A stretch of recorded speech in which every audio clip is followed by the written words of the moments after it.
Okay, really the way I became involved in this was started out in the early afternoon, around probably 1:30 in the afternoon, and I received a telephone call from the mortuary officer out at the Walker Air Force Base, Army Airfield Base, and he was inquiring about what would be the smallest possible casket that we could get that would be hermetically sealed. And at that time, I know that we had used like the 4 feet and caskets. We had used those before, but I thought they also made them in a 3/6. So, but he wanted to know if we had any in stock, and I said no, but if I can make a call to Amarillo, I can have him in, by 7 o'clock the next morning on a truck. So he said, I'll get back to you. And that was the first contact that I had with the base. And then what? Then he called back, probably 45 minutes or so later. And he said, I need to ask you some more questions. He said, in case something like this should happen, he said, we need to know what the preparation, what your preparations are for the bodies that had been laying out in the elements, And he said, we need to know also what if your treatments of the bodies are the remains, what could you do to them, and if your treatments, would it change any of the chemical breakdown of the tissues, the blood? Would it make a difference? And I said, I thought probably it would.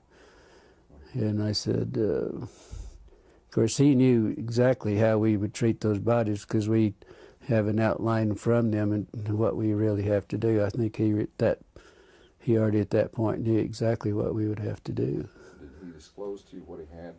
No. I told him, I said, if you have a problem, if you want, if you have something you don't really know what to do about it, let me come out, and I'll, try to help you do whatever you want to do. And he said,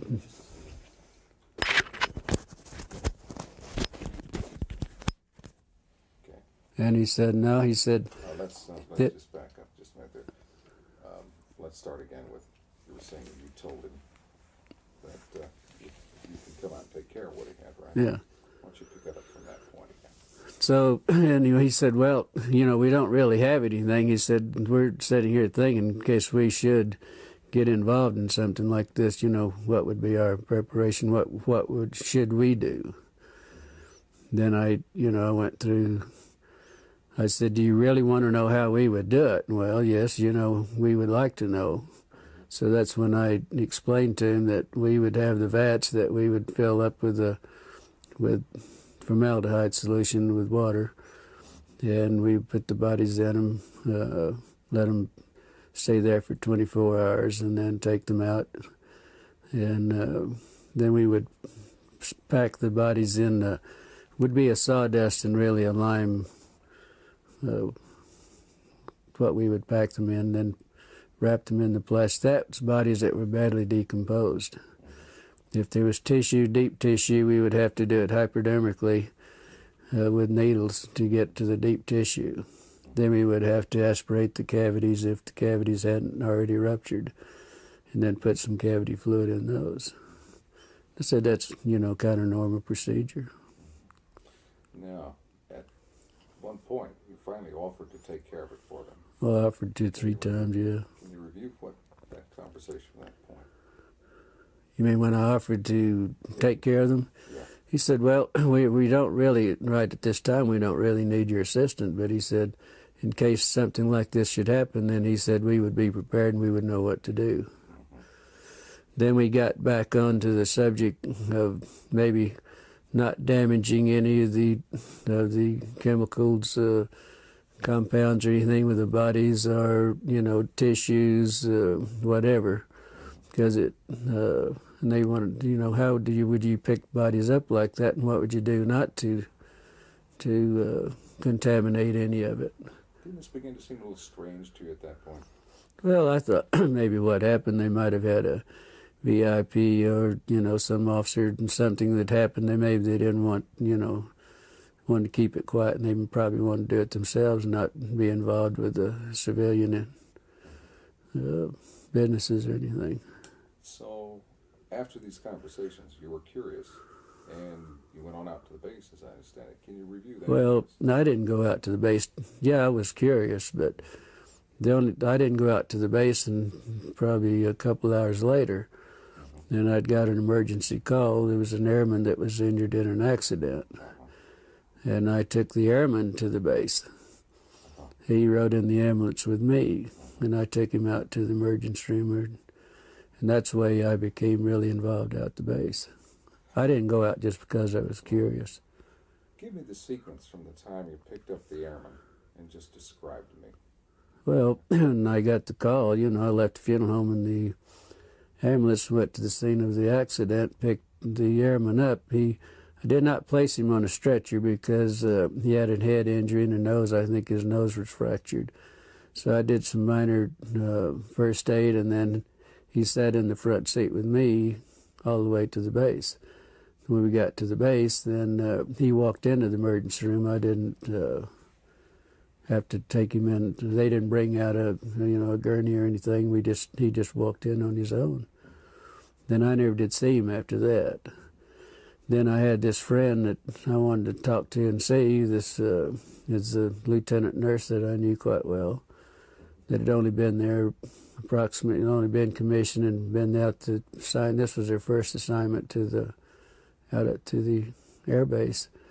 And I wanted to talk to her, and so I was going down the hall, and first thing, the lieutenant that I wanted to see was coming out of one room, going across the hall to the other. And she noticed it was me. She said, "How did you get in here, and what are you doing in here?" And she said, "You better get out in a hurry." She said, "You're going to get in a lot of trouble." She said, "Would you please leave and get out of here in a hurry?" And then I turned around, and she went on into the other room. Then in about the time I turned around, there was another officer said, "Hey, wait a minute." And I said, "Looks like you had a crash." He said, "I see there's some, in the ambulances out there, I see a lot of wreckage." And I said, "Where was the crash?" And he said, "There wasn't any crash." And he said, "Just wait a minute." And then he said, "Wait a minute." And I, stood there for a minute. And he turned around, and evidently he must have waited for somebody else to come out, because there was another officer coming out.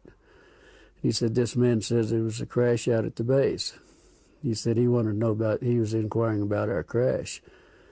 And this was when I encountered, he was a red-headed officer, and very nasty, very rough. He said, "You did not see any crash. There was not any crash."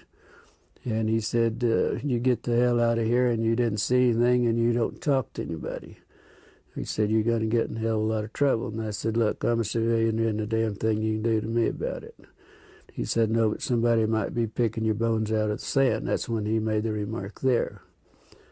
Then there was a black sergeant that was standing beside him, and he said, "Yeah, but he would make better dog food for our dogs." Of course, I didn't understand that, but my father happened to be an old trapper and for a hobby and everything. And I said, "My father uses guys like you for baiting these coyote traps." And then there was two MPs that joined me took me outside, and each holding me by my elbows, and they escorted me out back to the ambulance and followed me all the way back to the funeral home.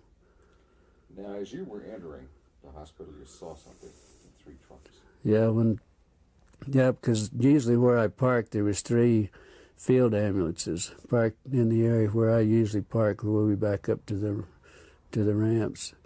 So I just pulled up to the side in front of those and parked out in the front, and the airman and I got out and walked in. So when I went up the steps and up the ramp, and I was walking, going into the emergency room, I noticed that the doors were open, but what was odd about it, there was an MP standing beside each one of the vehicles in the back, just standing there. And the doors were open. Naturally, I was curious, and, I just happened to look in. That's when I saw some debris that looked like parts of a plane or something that they hadn't had a crash. Because I've seen them do this a lot of times, bring in pieces and the old ambulances in. Can you describe the debris? Yeah, I noticed in two of the ambulances there was some debris that was probably 2.5 to 3 feet, long and probably high, that was propped up on the side of the ambulance there. They were kind of in the shape of maybe like a half a canoe. They were like the front part of a canoe. And, it looked like it might be aluminum, but it looked more like the metal looked more like stainless steel that had been heated. It was blue, kind of a bluish tint to it. But what was odd about it, it looked like around the curved part in the front of the canoe there was some designs or something. It kind of reminded me of maybe some Egyptian signs or whatever. And it was probably about 3 inches in high, and probably the length of what the wreckage I saw, it looked like it was the length. And the same thing was in the other ambulance too. I mean, I saw practically the same thing. The pieces that were practically the same size, and the insignias looked like whatever that might be was part of the wreckage. How did your friend feel about what she saw? Well, I didn't know really until the next day. And I called out. I kept trying to get a hold of her because naturally I was curious and I wanted to know what was going on. And so I called out the next day, and then probably around 11:30, she said, "I know you've been trying to get a hold of me, but I haven't been available." And she said, "Why don't you meet me at the officers' club? If you have time, meet at the officers' club, and we'll have lunch. And I want to talk to you." And the funeral home we had at that time, we had some of the businesses there had an associate membership to the officers' club, and our funeral home had that membership, and also had a card to identify myself and what business that I was, associated with. So I had no problem. One time I'd go to base, all I had to do, a lot of times if it was in the evening, I'd have to stop and sign a visitor's and get a visitor's pass and then turn it in when I left. But it was no problem going out there. So I went on out and met her. Beg your pardon? Tell me about lunch. Well, we, both ordered. I'm not sure, remember what we ordered, but it was just a light lunch. But she was so upset. She looked like she's, in shock, is what she really talked like and looked like. And she said, I said, "Well, I was just curious. The only reason I want to talk to you, I was curious on what happened." And she said, "Well, you won't believe it." And she says, "I don't believe it either." But she said, "I got in a lot of trouble on this thing. I'm not real sure about this." But she said, then she pulled out of a little purse or little pocketbook, whatever she had there. She gave me a little diagram that she had drawn some figures of some arms and face and so on. She told me that this is what was in those, that it was a crash. It wasn't an airplane, but they didn't know what it was at that time. These were bodies. Yeah, but she said we have 3 bodies. That there was 3 bodies. She said 2 of them were very mutilated. One looked like it might have walked out, or that it, might have lived a little while. And she explained they were like 3.5 feet to 4 feet tall. The 2 of the bodies were you couldn't identify much because they were practically destroyed, and it looked like maybe that they might have been a predatory animal or something might have been doing some damage on the bodies too. How did she describe their head and their hands? Well, she said the head in the little drawings that I had, the way she explained it and the way she drew it, that the heads were somewhat larger than a human heads. The hands were long, no thumbs. It was just the long, very delicate fingers at the end of on the underside at the tip of each finger was a pad-like, maybe a little pad, but it looked like the skin had maybe a little suction, like the little suction cups on those. On the no fingernails on the hands.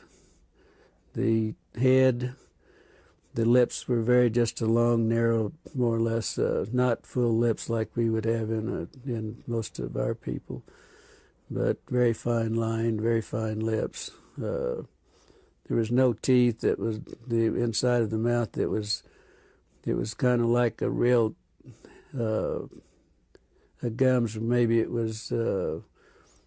She said to explain it. It was almost as hard as if it was rawhide. Maybe, at that. The ears. There was only 2 small orifices on each side of the head, with looked like a couple of small lobes that might, some way that might cover both of those, but there was not a protruding ear. And also that the nose, there was only 2 small orifices in the nose. There was really no nose that was convex. It was all just flush with the face. Was she emotional about all this? Very much so. Very emotional. She would have to stop and drink water every once in a while, and also she never touched a meal. All the time we were talking in an hour and a half that we were there, she never touched her meal. Any other demonstrations of emotion? Indications of how she was upset? Well, just, every once in a while she'd go like this, and wringing her hands, and she said it was the most I've never been so horrified in my life. I've never seen anything so gruesome in my life. I've never smelt anything that smelt worse in my life. And she told me that when I saw her, she was leaving the room to go to the bathroom because she was deathly ill and was going to throw up. Did she recognize any of the doctors by examining the body? She told me, she said, I asked her that question, which of the doctors, and she said, I don't know that I knew them, and that was her answer. So, but she said she walked in the room and they said, hey, we need you, you need to help us. And that was the way she became involved in it. And then she got ill. The doctors also became very ill. They would have to do a little examination, then they'd have to leave and go sit down, and then they would come back and do a little bit more. It was that bad. After your conversation with her at lunch, can you describe what happened there? How you were unable to see her again, and how you learned the... Well, yeah, we'd visited a while, and then I had to get back to the funeral home, go back to work, but then I never did see her after that. And I called out the next day to see how she was feeling, and they told me that she wasn't available. Then I wouldn't be available that day. I called the next day, and they told me that she'd been transferred. And it was rather odd because she'd only been at the base less than 3 months. That was her on commission less than 3 months, and that was her first assignment. So it was rather odd that she would be transferred out, within 3 months. So later on, you attempted to, I guess you got a letter. Then about 2 weeks, probably 2 weeks, at least 2 weeks. Could have been a little longer, but I know it was at least 2 weeks. I got a letter addressed to me at Glendivis at the Ballard Funeral Home. With she didn't sign. It didn't have any returned address or anything on it, but inside of the letter, there was just a note. She said, "I don't have time to write. I will write later. This is my APO number," and that was the extent of it. So then I wrote back to her and asked her more or less how she was feeling and why the sudden transfer, and then I hoped that she wasn't in any trouble. It was just a short note. I really didn't go into a lot of detail or anything. then probably 3 weeks or probably a month after that, then I got the letter that I had mailed to her. It was returned. It was stamped return, and also it's in red printing it said deceased, and that's the last time I ever heard anything about it. Then, well, probably then I went out to the base a few days later, and I was talking to one of the nurses, and I said, whatever happened to the lieutenant?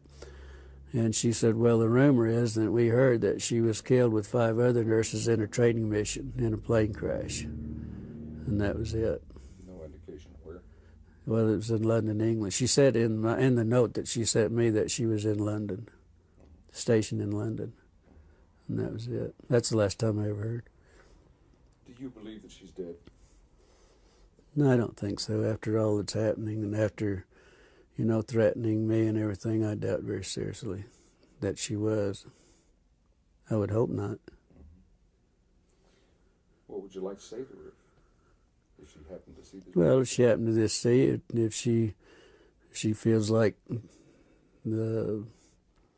if she wants to talk, if she feels like I would like to hear from her, yes. See what's been going on in her life and why she wasn't able to contact me. If she, feels like it. But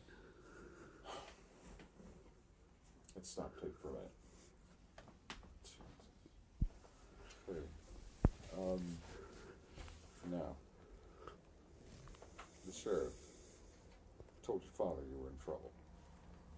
okay, what happened there? Then the next day after I was there, when I had the problem with the officer and the black man, I was told my father was contacted by our sheriff, George Wilcox, which was a very close friend of my father's. They were very good friends.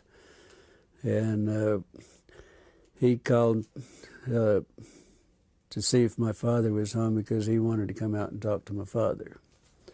And he did so, and he told my father that there was a black sergeant from the base that came to his office, was inquiring about who my parents were, my mother and my father, if I had any brothers or sisters, and all, wanting to know what my personal family, who they were and where they were. George said that he knew I had some family, but he didn't know, where they were or anything else. So anyway, he told my father that he did contact my father, and he told my father that he thought I might be in some trouble. And but they evidently didn't explain why I was in trouble. So, first thing my father did was get in his car and come to the funeral home. He said we had to talk because he and I were very close. We were real good friends. The best friend I ever had was my father. He said, I've got to talk. He said, if you're in trouble, he said, we've got to do something about it. And I said, I'm not in trouble. He said, well, you are. He said, George Wilcox told me that you were in a lot of trouble and that you got involved in something that you had no business getting involved in and that you could be in a lot of trouble. And I said, so I told my father the story, and he's the only man that I've ever told this story to until I talked to Stan Friedman and to you people, and that's it, period. And I did tell my father what the story was. Of course, it was unbelievable for him.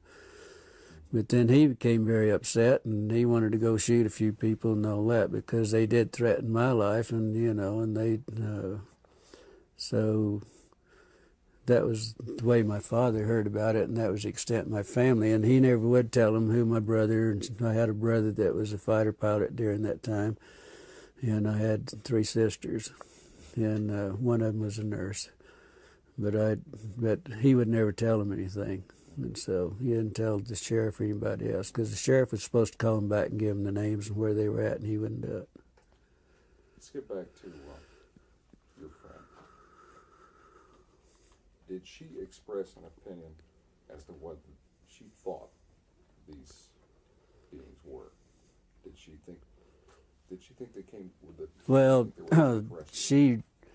the only remark that she ever made was that they definitely weren't humans as we know humans, but they could be from another planet, or the doctors were explaining this, that they couldn't be from our planet. They had to be an alien. It had to be something else, but not in our planet.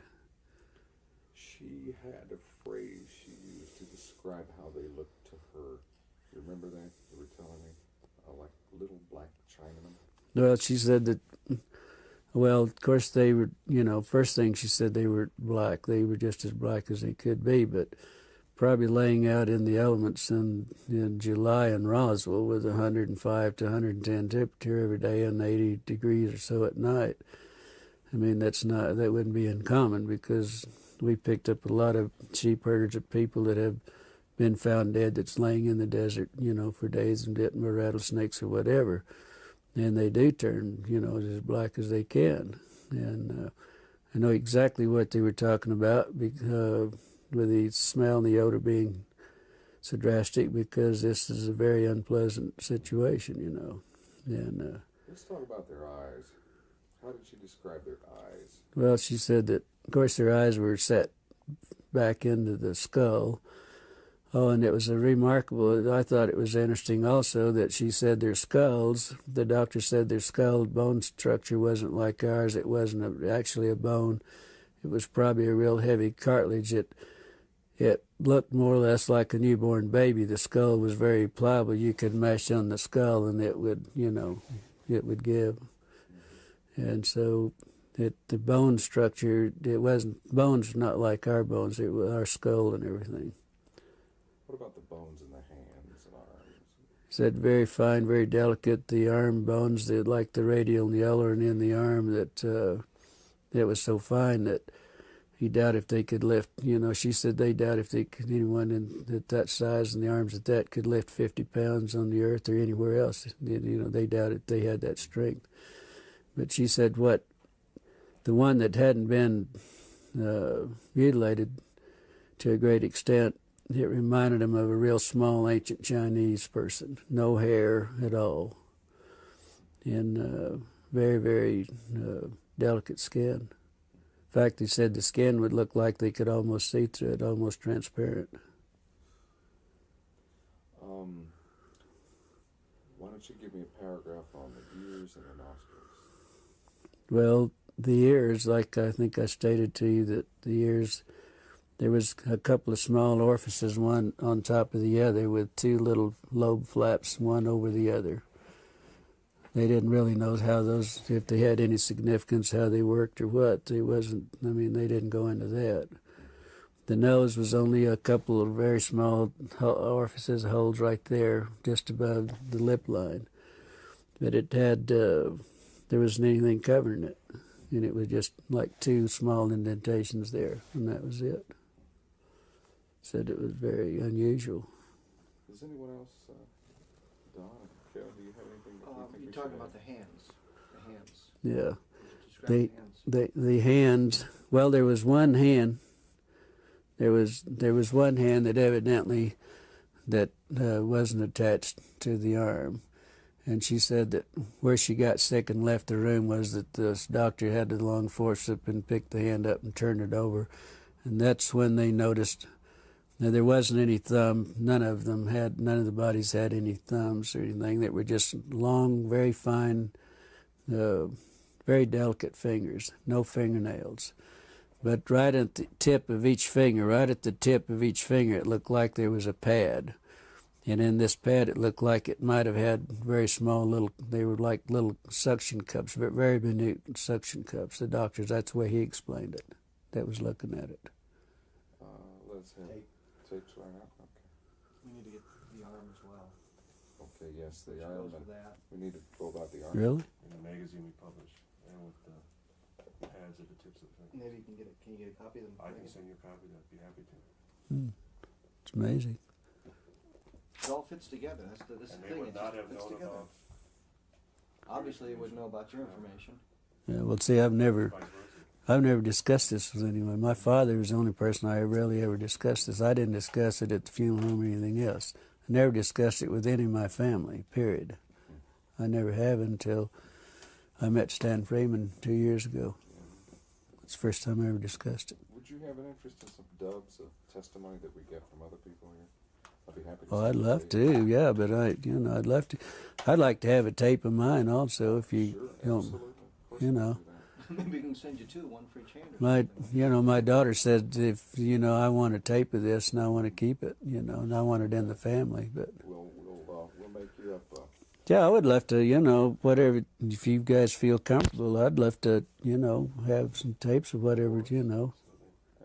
I We've would. got quite a few that we could probably run off. What you have VHS or beta machine? Tape? I'll see to that we get some dubs of other people's interviews. I just go to Kmart or wherever and buy the. I think we have the tape going now. Why don't we start with the thing? Well, he talked about the hand, so for continuity, it might be good to go to the arms. This will all be edited anyway, but we can start wherever you like. You want to go with that? Let's start with the arms, okay? Anytime. Oh, forget the camera. Seeing if he was ready. It's not there. Yeah, It's not there. that's all right.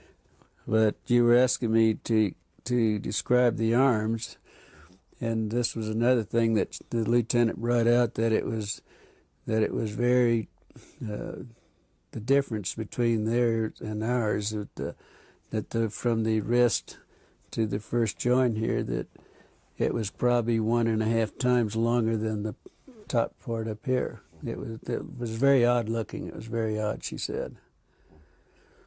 And the very small arms, very small.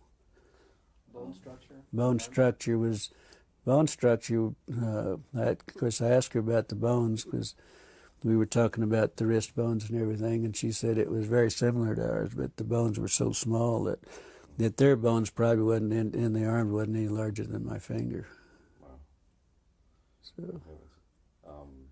Okay, now give me 2 or 3 sentences on how they were dressed. If they were dressed. we never mentioned it, Is that never talked about the dress.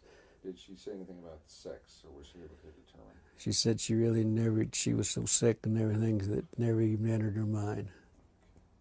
So that was it. I guess not. No way to determine the sex of the beings then. Well, it wasn't discussed with her. It probably was, but like she said, I was so ill and so horrified that I don't, she said, she sat up all night, and she knew I was going to be real concerned, knew I was going to be on what happened, she knew that I got in trouble, probably. And she drew that, she sat up and made little notes on the back of these little prescription pads. And that's what, she had her notes made out, and that's what we discussed, particularly what she had. I was very interested in that you had kept so many records of the incident and pertaining to everything that you knew regarding the UFO crash. And you kept them in the, there at Ballard's, and then later they disappeared. Yeah. Could you give us a Well, of that? I was really in charge of all the military contracts. I did all the bids and everything and really took care of all the contracts myself.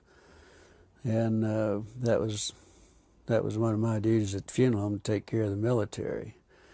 And I had a file on everything that ever happened at Walker Air Base, like Bob Hope and some of the big orchestras, and everybody'd come and have the big parties and everything in the hangars, I attended, but I would also have pictures and everything. I had a personal file that I kept, and I kept everything in this file that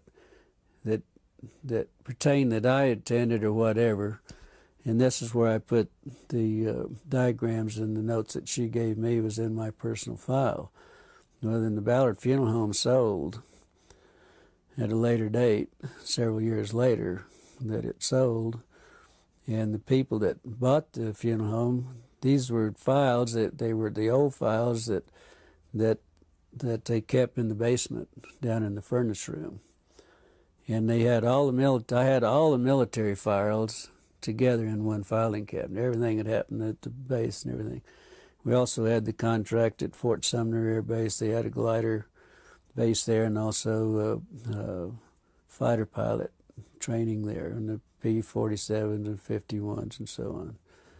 And so I had all the files. Everything was one filing cabinet, was strictly all military. And that's where I had all this filed away. I had all this filed away. I even had the newspaper that Walter Haut, the headlines and all this, The next day I had all that in his files. And what interests me is that out of all these files, Yeah. all these different topics, only one was missing when you went to look for it, and that was the one pertaining to this. Yeah. Can you review that for us? Well, no, there were some of the other files were missing also, not just my own file, but my file was in the same. That, yeah, most all of my file was gone. But there was also some files. They had really actually had destroyed most of the files that were pertaining after certain years. They just gotten rid of them, and they told the manager of the funeral home, that's the manager there, named Raymond Otero, also told me that he knew my file was there. Joe Lucas, that was the manager at that time, knew my files were there, and he and I'd had some personal problems, and he said, get rid of his damn files. We don't want anything that remind us of him. And that's where the files went, really. There was some discussion about how to preserve the bodies, Right. dry ice and that sort of thing, and you kind of addressed Oh, well, where they got the ice and things. Then the mortuary officer, what would you do if you had to ship one out? And but you couldn't do anything to it. I mean, that you couldn't, do any treatments or anything. What would you do? I said the only thing you could do that I would suggest, that first thing, if you have a problem, don't want to destroy any of the tissue, any blood cells, anything that you don't want to destroy, I would suggest that you contact a pathologist. And I said, I'm sure the Army Airfield, somebody's got some pathologists around. I didn't know that they had one in Roswell. But I said, if I were you, I'd call a pathologist and ask him how he would like to have it done, or whatever you're going to do, or whatever it is. You better do what the pathologist, because he's the one that's going to do the autopsy and make the reports. But I said, the only thing I know you could do is just go to Clardy's Dairy or Sunset Creamery, we had two at the time, and buy all the dry ice you can and pack them in dry ice, if that's possible. And that's what I suggested they do.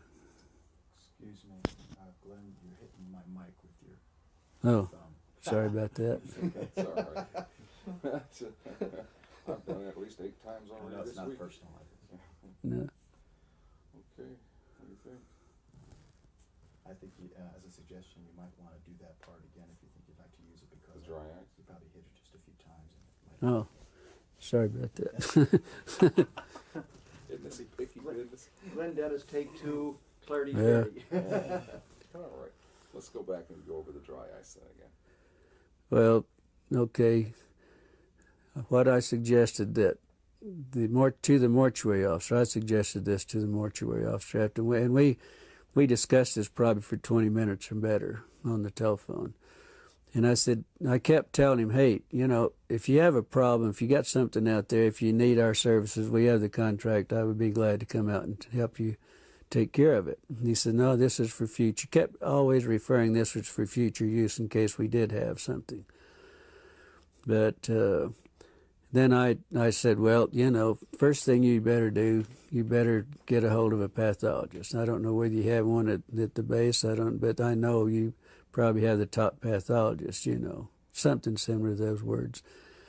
And I said, that's what I do, and you better let him give you the instructions, and then you better do what he tells you to do, because he's the one that's going to do the autopsy. And if it's this sensitive, you better do what he tells you. But I said, the only other suggestion I can make, that you go to Clardy's Dairy or you go to Sunset Creamery, buy all the dry ice you can and pack whatever you have, whatever the problem is, you better pack it in dry ice and then do whatever you have to do with it, because that's the only way. They tried to put it in the morgue. Out at the morgue, they had 2 refrigerated body compartments that we used to put them in, and then we would go out and get the bodies from there. But they always brought the airmen to us, but on the dependents and everything, we went out for them. But they weren't cold enough, and it became so offensive. They were afraid they were going to, upset everybody in the hospital. So they later moved them over to a hangar, and that's the last that she knew anything about them too. The lieutenant knew anything about them, but she didn't know how they moved it or anything about it. But they were taken to a hangar because the odor was so offensive they couldn't. That, like they said, it was upsetting everything. That's great. Fantastic. Yeah. Did she ever tell you where she thought or where she was told the bodies went from Roswell? I'm sorry. Where the bodies went from Roswell? Did you know where they were shipped out? Did you know where they went? She didn't know. You never, She never told me. She never mentioned any, never suggested them. no suggestion whatsoever. She just said that the last she heard they were in a hangar, and that's all she knows. And we never discussed anything else. I guess if that takes care of everything, would you like to watch it? Or just a portion of it, just to get an idea. You don't need to watch the whole. Sure. Yeah. Let's turn it around and watch it. Do you